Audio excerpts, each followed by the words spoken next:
Make me a sandwich. You belong in the kitchen. We don't really seem to hear terms like this used in today's society anymore. But what about, can I get 5 strong boys to help me carry this out? Or, you're very bossy for a girl. Whether we realize it or not, these terms have the same meaning.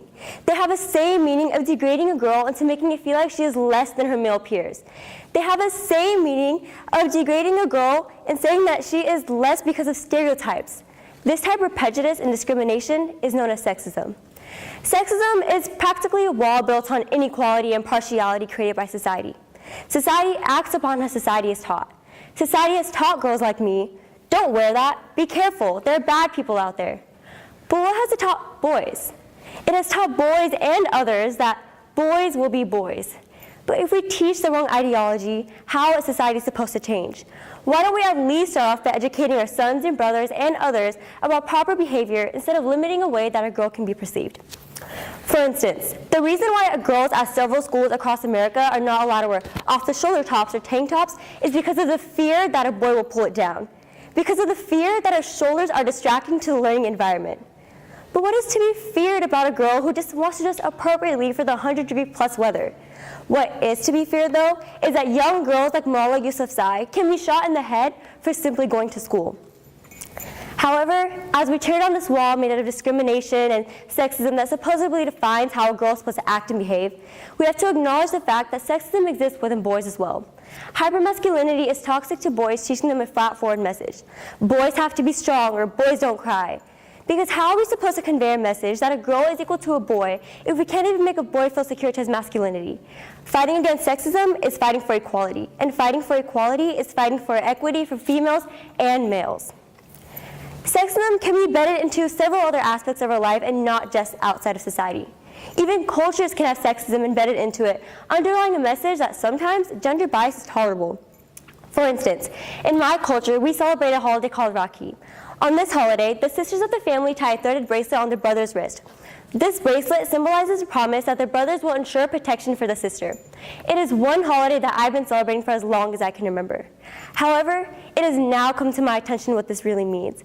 I have now realized that this holiday is feeding into the stereotypes that a boy will always be portrayed as strong and protective, and the girl will be portrayed as weak and needing protection.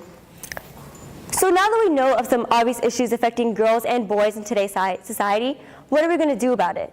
We are aware that women are still getting treated unequally compared to their peers. We are aware that women still struggle in the workplace because of uncomfortable situations. We are aware of the several double standards outlined in your community. So what are we going to do now that we are so aware? Well, it is time to get past aware, and it is time to be present today to take action. Because no more will we stand in the back waiting and waiting for laws to get passed and sexism just to end on its own. We are taking action today. Organizations like the AAUW are there for us by being the backbone of our actions and movements. This organization can help us by starting up new groups and clubs and activities in schools for those to be more actively involved. It can help us stand up to this wall that was built by showing that we are much more. One way I will stand up to sexism is by challenging my own cultural beliefs.